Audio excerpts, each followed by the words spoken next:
Before I ask this question, why do so many singles generalize their questions? Do they think it's better for people? No, it's like, I'm asking on behalf of a friend. Asking for a friend. No, you know what else it is? I've heard this story over and over. It's not my story because we're speaking the collective story. But we know that, but they don't know that. They do. They have friends. Okay. Yeah, friends talk. Okay. So here it is. Okay. I think most people have no idea what to look for in marriage. This is how the question starts. I have no idea what to look for in marriage, not in a relationship, not in a partner, in marriage. Often, they have superficial criteria. Okay. Basic priorities should include finding someone who is kind, optimistic, intellectually curious, spiritual, and respectful. Yeah. You know who wrote this question? Who? Not a single. A single person didn't write that. There's no way a single person wrote this question. No, this is somebody who's judging single people. Judging them. Oh, they have no idea what they're looking for. Oh, because you knew better and you got it right and you were Mrs. Perfect, Mr. Perfect. This is a really, really judgmental question. This is like, this generation, they just don't know what they're looking for anymore. When we were younger, we knew it all.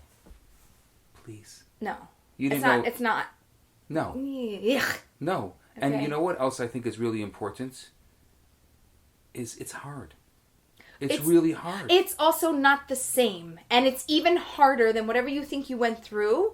Dating is hard. Over the time and the period of life and the world, it's gotten more challenging because the world has gotten so much larger and simultaneously smaller. So we have the internet. We have ways of connecting with people from all sorts of countries. And now we want to date them also because we have all these options. Exactly. We end up with analysis paralysis. We can't make a decision of who to date. Now we have to long distance date. Hold on a second. Stop a second. Analysis paralysis? Yes. What the heck is that? I don't know. I don't know what to do. I think I should date this person. They live in France. I live in Colorado. And how are we ever going to make that work? But we met and there's this connection and it's so nice. And we message each other and we have face chats and we have all these videos. It's just so lovely and warm. But I don't know what to do. And then, oh my gosh, Rabbi, I went to this event and then I met this other lovely person. Oh, it was so nice. We connected in person. And I mean, I didn't mean to meet them. I was just at a class, and now I'm dating this one. I don't know. Can you hear? Oh my gosh. I can't even get the words out of my mouth. That's analysis paralysis. I'm just analyzing. It's everything. so common. This is such a common issue. It. Yes. What do I do with it? Yes. And the world got so big, but so small, and my options are endless. It is like going or zero. Because you don't go out there and you don't do anything. You don't do anything about it. But the options really are endless. It is like waking up and having a gourmet buffet, and it's not breakfast, hours between 6 a.m. and 9, and then it closes. All you can eat? Yeah, but all you can eat buffet, 24 hours, 24/7. Yeah. That's what it is right now. Anytime you want, you can literally go on an app and swipe. Anyone, and people are there, and they'll talk to you. And because it's a different country and a different time zone, you can reach a live human being if you so choose. You don't have to wait for a local event. You don't have to wait for a local neighbor or a person or an introduction. You can really go out there and just find somebody. But I want to pull back and zoom back into... This was not a single. No, not a single. And they said people don't know what they're looking for in marriage. Now, I really like the way that was worded, actually. As much as we, really laid into obviously them. So what I want to say to that person is you have a positive bias towards marriage. Yes. Yes, that's true. Which means your job is not to talk about doomsday and how terrible the singles are. Your job is to support the singles. Well, not to tell them that they don't know what they're looking for, but to fuel them and to say, well, what kind of a marriage would you like to build? You need to get out there. What would you like to have in your life? Well, what kind of a person is going to support you and bring you up and draw them in? If just kind of shift your energy and say, instead of it's all terrible, it's actually wonderful. Right. And your job as the person who cares about marriage is to teach. Yes. Teach. You're probably in a happy relationship or were in a happy relationship. But you can't teach unless you're invited in. So you want to teach, you want to have a message, you want to share something, but I don't want to hear it. I'm not your audience. Don't pick me.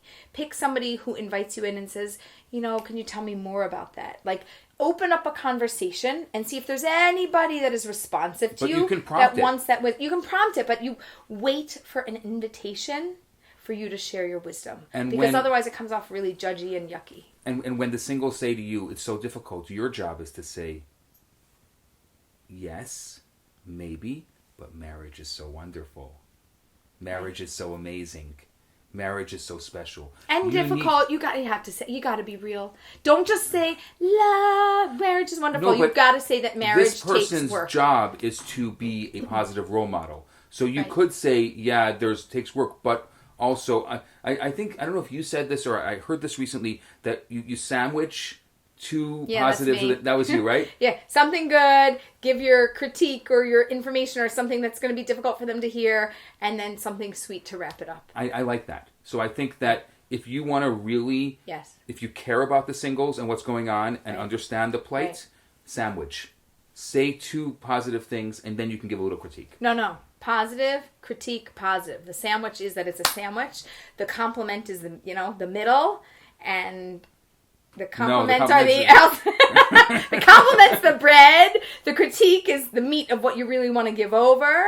The meat, so to speak. You like that? Play on words. Okay, the meat of what you want to give over. But then the sweetness. But if you're gluten-free and vegan, you'd have to... Yeah, whatever. It's a gluten-free bun with like a veggie burger.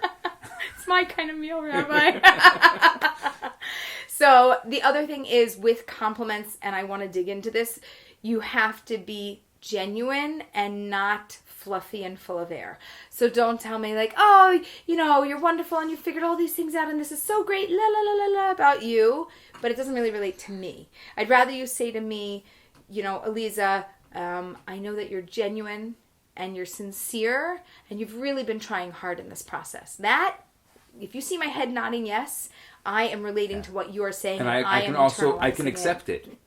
Yeah, it's real because it's about me. But you saying that you singles don't know anything about marriage, yeah, sure, I'm going to love that one. No, but teach me about marriage. I'd rather you say, I wish the singles would know so much more about relationships and marriage. There's so much I want to share with them, and I feel like this generation is less receptive. Okay, that's a fair statement, and what do you want to share now? Tell me and invite me in. It's I don't know, a little more approachable. Like you're going to get a yes from me. Yeah, I like that. Or you'll get a no because I'm not interested in listening. Yeah, and then move on. Yeah. If somebody doesn't want to hear it, it's just today. Maybe they'll hear it tomorrow, maybe next week, maybe in 3 years, maybe in 10 years they'll come back to you. You don't know. But if they can't hear the message, don't give it over. Not for today. I think that's a great, great advice. Thank you. That was great. Thank you.